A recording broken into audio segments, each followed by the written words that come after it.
Gamer Tag Radio listeners, join me on my exclusive session on Bright called Podcasting 101, Building Your Community. I know we have a lot of listeners that want to start their own show, start their own podcast. They don't know what to do. They don't know how to market, how to get new listeners, etc. So join my session Tuesday, June 22nd, 5:30 p.m.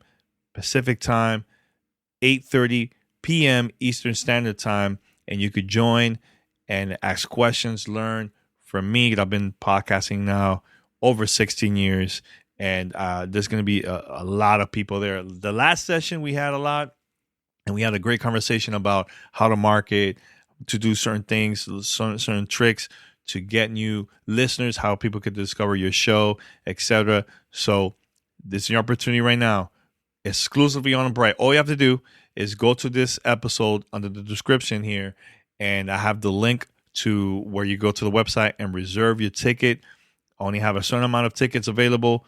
It's up to you now. Want to join and meet other podcasters and other content creators are going to be also attending this event. So June 22nd, Tuesday, June 22nd at 5:30 p.m. Pacific Time, 8:30 p.m. Eastern Standard Time. Spread the word, and I'll see you there exclusively, once again, live on Bright. Ladies and gentlemen, podcasting since 2005. You're listening to Gamer Tag Radio with your host, podcaster Hall of Famer Danny Pena, the always opinionated Paris Lilly, and from outside of the norm, Peter Toledo. This is Gamer Tag Radio.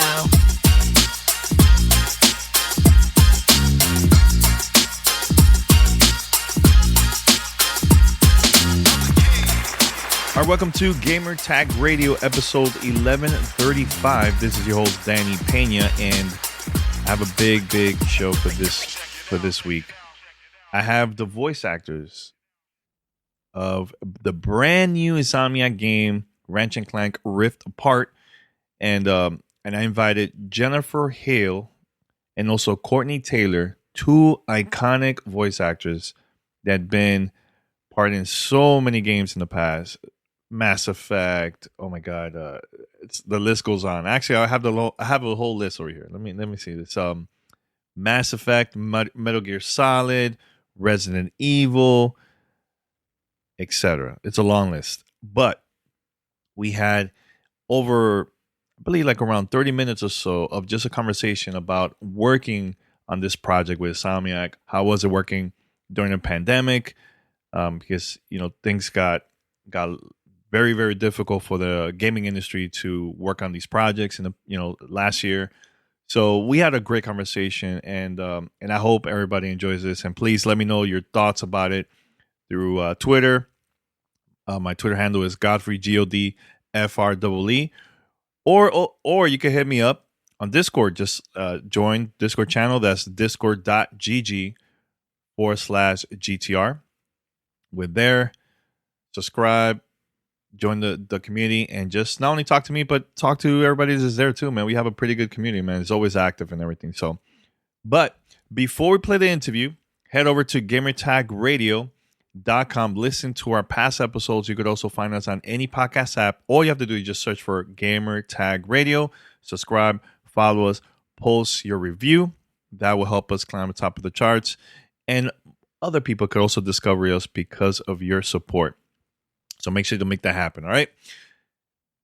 Or if you would like to be part of our family discussion, E3 is going on this week. We watched Summer Game Fest yesterday. This weekend, we're going to get to see Gearbox having a digital showcase, Ubisoft, especially the big one, Nintendo, and Microsoft. That's happening this weekend and sometime early next week. So you have an opportunity to send us voicemail, messages, questions, feedback, thoughts about everything that's been announced at E3. Here's how you could be part of our fan mail segment or episode here only on Gamer Tag Radio. Send us your feedback or questions. Give us a call at 786-273-7GTR. Email us at fanmail@gamertagradio.com or leave a message on speakpipe.com/gamertagradio.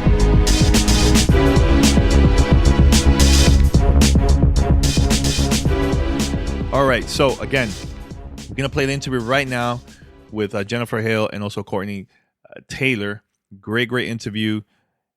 I hope everybody's enjoying this. And please make sure to download or purchase Ratchet Clank if Rift Apart if you have a PlayStation 5. This is, to me, my favorite game of the year so far. Hopefully it doesn't change. Maybe it might change later this year. We'll see. But as of right now, game of the year. It's so good. And the whole team, everybody that worked on this game did an amazing job. So this is an extra bonus episode for you guys because I've been releasing now. I think this is like the 4th episode now that I've released this week for GTR. And of course, it's because of E3. So there's a lot of content coming in and out. So enjoy this. Let me know your thoughts. And we'll be right back after this. You're listening to Gamertag Radio.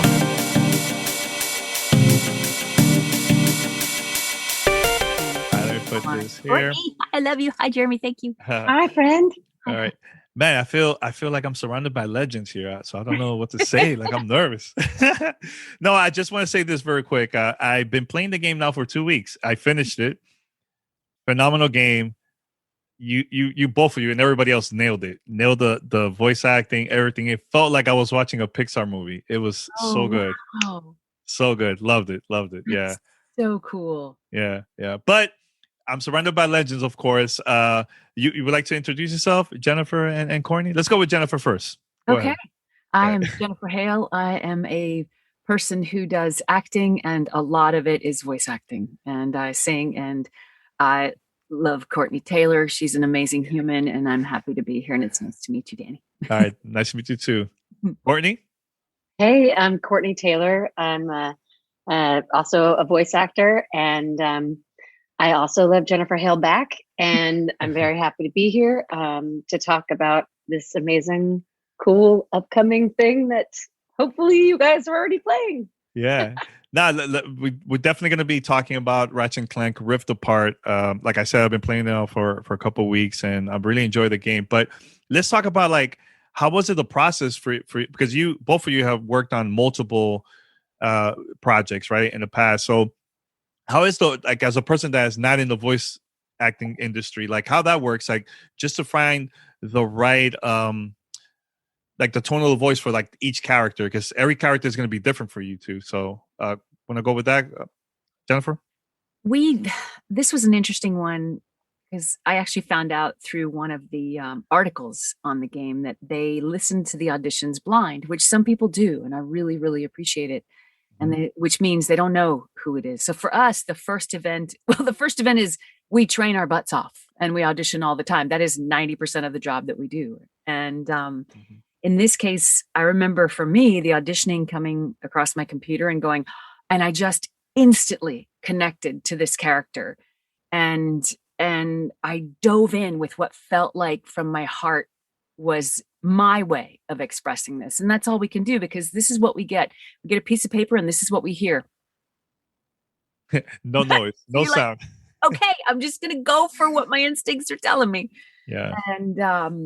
And so for me, I auditioned and then I started working, and I cannot stress enough how much of the beauty and strength and exquisiteness of Rivet for me came from the writing and the gorgeous universe and the, like, it's impossible to put a value on it, guidance from Chris Zimmerman Salter, our director.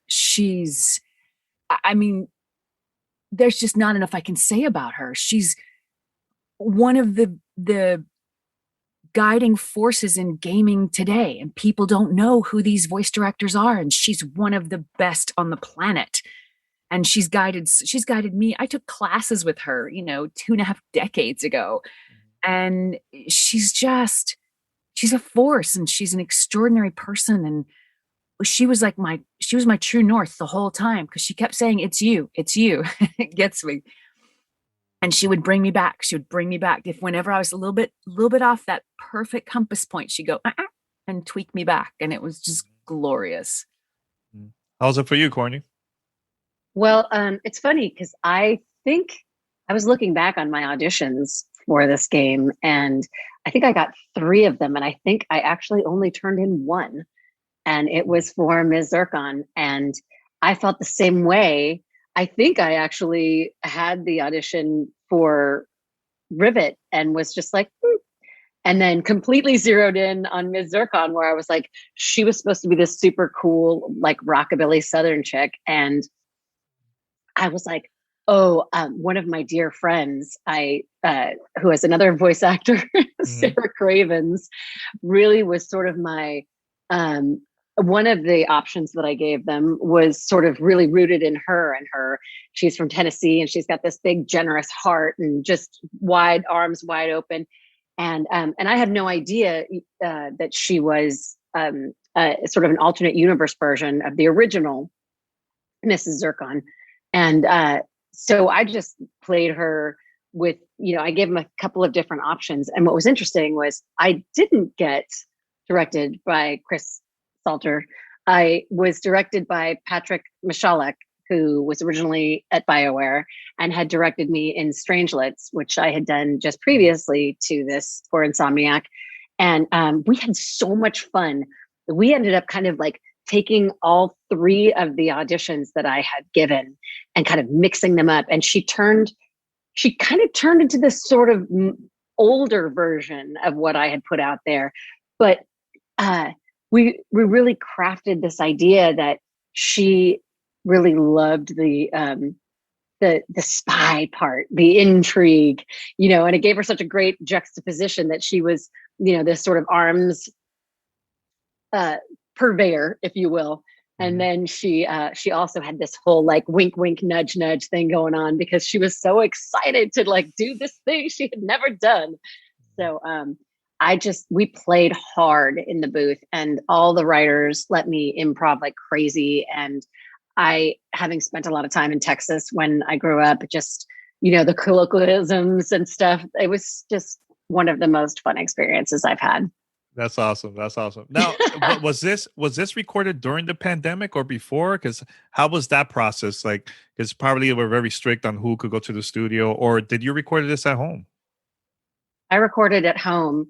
And so it was both awesome because I didn't have to get dressed, but not so awesome in that I'm a terrible tech person. So that adds a whole layer of stress when all I really want to be doing is focusing on the acting part. I don't want to look at my levels and stuff. And Ms. Zurkon can be very effusive.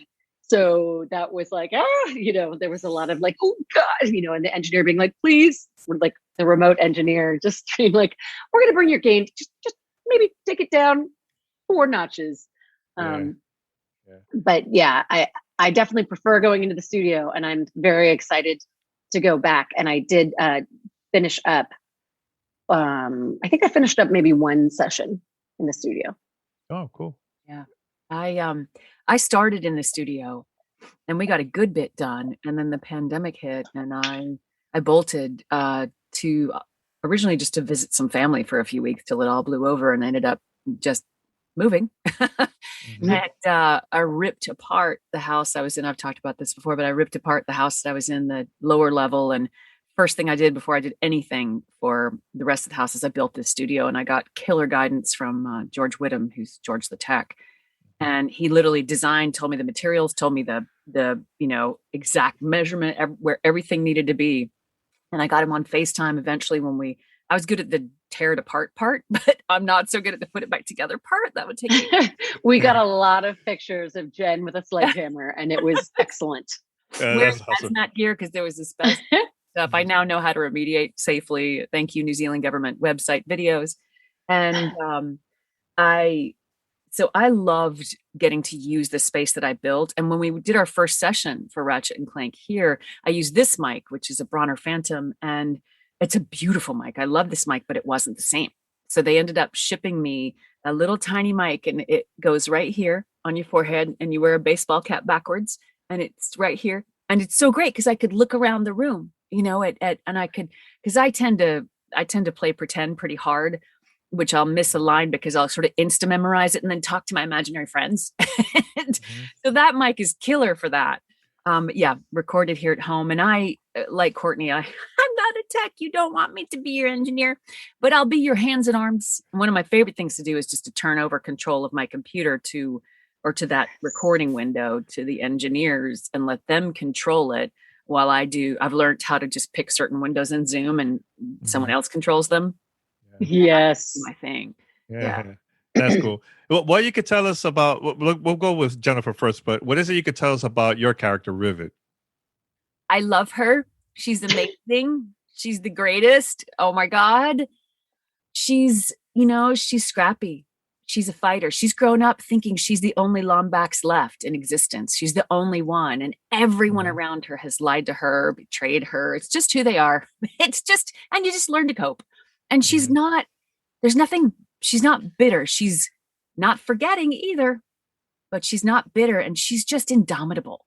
She's freaking fun. And she has killer abilities. And the concept of friends is kind of new to her. And the concept of trusting robots is, wait, what? So she's, I love her. These writers, they were on they were in the meetings with us when we would record, and just, God, they were just so incredible to work with. And now when I see the visuals, it's mind blowing. What has this has become? Yeah. Courtney, what about your character? What you could tell us about her?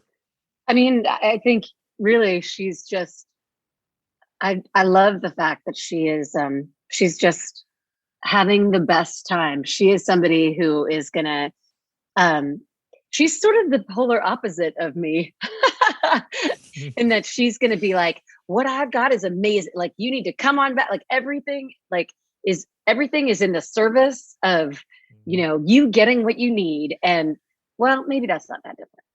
No. That is funny. But she just is like, she's that person that robot that's gonna, get you. I just see her with like big boobs, big arms, big eyes, and this big enveloping personality. And she just has a great time. And again, I mean, I feel like Jen's already said it beautifully, but it was such a lovely collaboration. It was so great to be able to bring my time from, staying in a small town in Texas as a kid to the forefront with this character, and just party in the booth, just party, like throw everything out. Like they were just ready to try anything.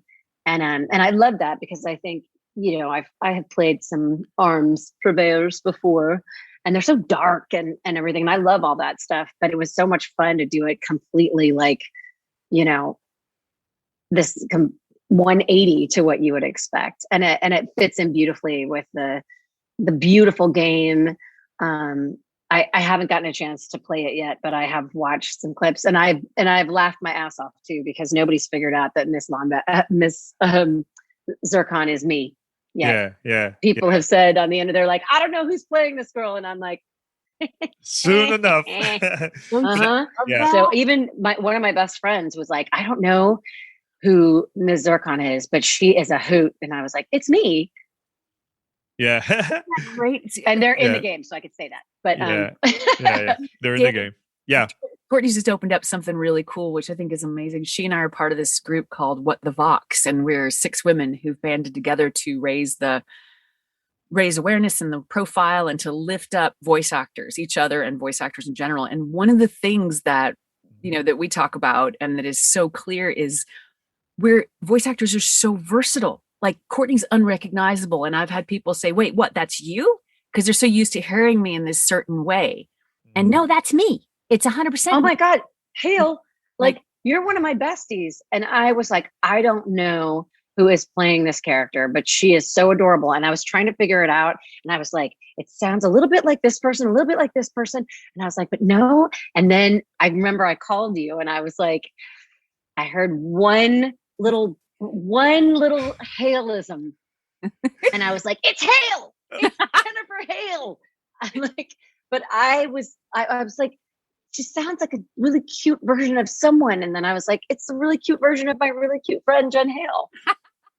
She's That's crazy. amazing. I'm so over the moon for you. This And character is so sweet.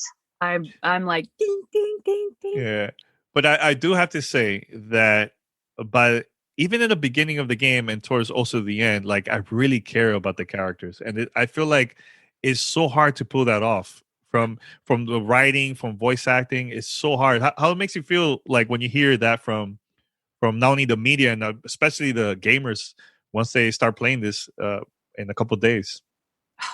It's everything. It's everything to, because that's like, I live from this place. Like, my job is to jump in and have an experience and live it fully, not to do a good performance, but to have an actual experience so that when you guys are playing, you can have one, and that people care and that they connect emotionally means to me that I did my job and that I honored the writing and I did what my director told me to do. Mm-hmm. Yep. And what about you, Courtney? When you hear that from a gamer, like, man, I really care about this character. Like, I think it feels so cool to hear that, man. Right? As a voice actor, It's amazing, and I have to say it really vindicates, because I break rule number one all the time, which is rule number one is don't read the boards. and, yeah. But you can't help it sometimes, and it kind of breaks my heart sometimes when people dismiss. Well, it always breaks my heart when people dismiss games out of hand, because I know to some degree, from my friends who are developers and watching the process as much as I get to, that people put a lot of, put their hearts into these games. And so, people can be dismissive of how much work goes into them, and to have a game be recognized and get the amazing ratings that it's gotten. I mean, it's insane, the ratings that this game is getting, but also to have people be completely on board and have it be a game that has this, like, I don't know if childlike is the right word, but like something that everybody can kind of hook into. It feels like that childlike enjoyment that you got from things. It's just really pure. And I love that people are hooked into it right away, even before they have played the game. It shows what an amazing job that everybody from, the Folkman brothers, Sam Maggs, Lauren Me, that the list goes on and on and on and on and on. But, Mary Kenny, these amazing writers and developers that put their heart into this, and it's right there. And people are like, I see that heart, and it makes me, it makes me connect with that. And I'm just super excited to be a little part of it. And, and I love doing stuff. I love the variety that we get to do as voice actors. And it's a shot in the arm to do a project like this when there is that sort of childlike wonder and excitement and purity and fun and just enthusiasm and Yep. Love it. The word that keeps coming into my head is joy. This game is like, it's joy, and it's joy. If your joy is like, shooting stuff and fighting, it's joy. And if your joy is like friends bonding, it's joy. And one of the most, if it's fighting the resistance, yes. With joy. Yes. One of the coolest factoids that I came across, and I can't remember who it was. If it was Sam Maggs or I can't remember who it was that put this out on Twitter, but they didn't crunch. They might have had occasional crunch moments in this game, but they did not kill themselves in the making of this game. It was done deliberately, is what I perceived, in a humane, sustainable way. And it was delivered on a timeline that worked for everybody, and nobody had to sacrifice their lives and themselves to make it happen. And I think that joy lives purely and solidly through this game, partly because of that. Yeah, and I think that's very important to hear about that, because it's hard, especially now during the pandemic. Like, everybody's working from home. It's a lot harder to develop a game like that. So it's really, really cool to hear. Was there any challenges for you two while working on this project besides not being in the studio? Was there anything? That's the main one for me, was just managing the tech, the learning curve of managing the tech. It just takes extra you were just talking about learning from home, and I don't know about anybody else, but I've had to come up with a whole new set of boundaries around, okay, stay out. There was a time when I lived in my own basement or the lower floor where my studio is, and I would just wander in here at all hours, and I was exhausted.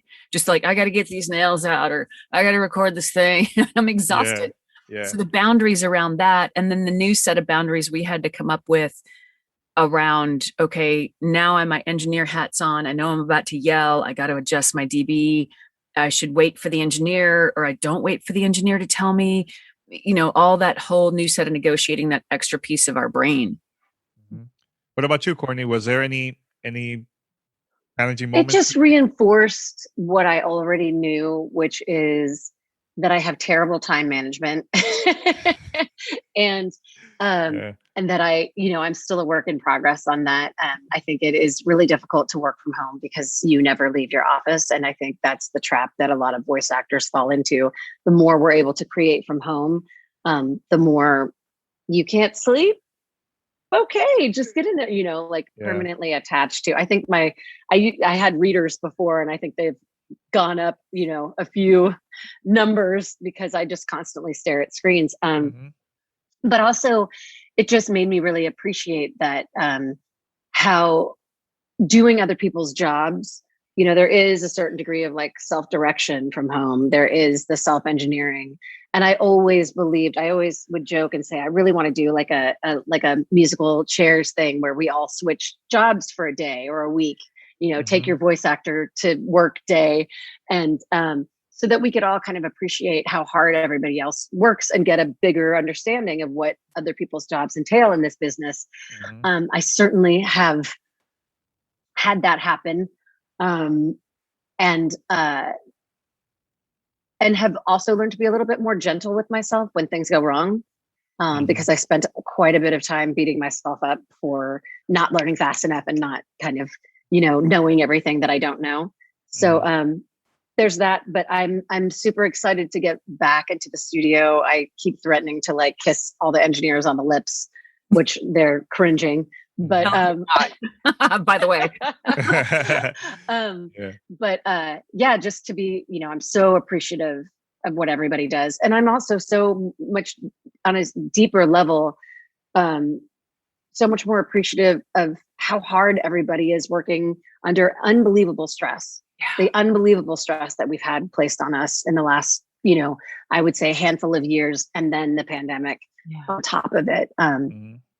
Just to, be gentle with myself, be gentle with other people, and realize that, this is a prime example of you never know what people are going through. And we actually did. So totally agree.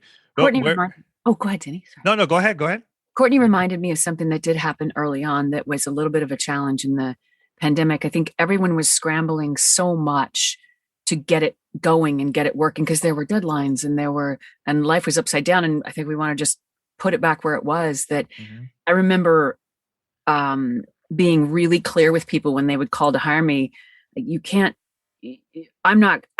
be hired to do the engineer's job and my job. Number one, you don't want me to engineer. It's terrible. And number two, those engineers matter. And I think it's important to support other people's jobs and keep them working. So it was important to me to take a stand and go, not without a real engineer. I'm not cutting them out of the picture. You don't want that. You've got a million things on your mind. I recognize that, but please don't overlook this piece because it's critical. Yeah, no, that's very important because I feel like you said, if you don't have an engineer, it's like a domino effect. Everything will just go down after that, like everybody has to work together. Everybody has to be like in the same page for that, so, but speaking on that, like, I know both of you have been in the industry for a very long time, and there's people that want to get into the voice acting industry. Like, would you give it like any advice for those that are up and coming? Because I wonder, how was it for you starting back in the days, getting into voice acting, especially in games? Like, was it tough for you? Was it a learning curve just through time, or what? Well, you just sent out your cassette tape. I remember the cassette tape. I still have mine. Sent out your cassette tape by the snail mail and hope that someone would bring you in to do an 8-track. I don't know. Remember, I don't know, Courtney, if you were around when they used to edit with razor blades. Because I was. Yeah. Razor blades? Really? Oh, You yeah. got me, We girl. had actual tape. And they would cut the tape and put it together. And it was extraordinary. You'd hear the... Yeah. And then they'd edit. I mean, crazy pants. But Courtney's not wrong. I remember cutting and recutting my reel and going door to door and cold calling ad agencies. And okay, Danny, you just stepped right into something I'm doing. I'm launching it next week. Yeah. It's called Skills Hub, and it's a place where people can learn how to do this. We have a collection of incredible coaches who are like, I'm in there coaching people from DreamWorks and Netflix, all the places. And we've got coaches for beginners to coaches for us actors who are just like, I just need a minute. And we're short form only. Anyway, skillshub.life. I want to be a voice actor.com. .life and is Skills Hub, and .com is I want to be a voice actor. Those are phenomenal places to start for people who want to learn how to do this. Yeah. That's good. That's good to hear. Because I know you mentioned razor blade. I use scissors, by the way. With my teeth. You know what I'm talking about. Yeah. That's cool. Now I'm very excited. Playing the game, I enjoy the ride. I feel like I was in a Pixar movie. I was in the Universal Disney World ride throughout the whole game. Yeah. And it was good. And like you were saying earlier, you could feel the joy out of the whole game. It doesn't matter if you're a gamer or not. You'll be there sitting down and just curious to see what's going to happen next. Like it was so well done. I'm very, as of right now, this is like my favorite game of this year so far. So wow. So both of you did an amazing job. Everybody else did a great job. So everybody did an amazing job. I have to say, I also have to give a shout out to the to Chris Zimmerman Salter, who directed Jen. She was actually the woman who hired me for my first video game and put me in my first animated series. And so I just have to say, like, there is this whole echelon of women who kind of have run this town that haven't gotten enough shout outs. They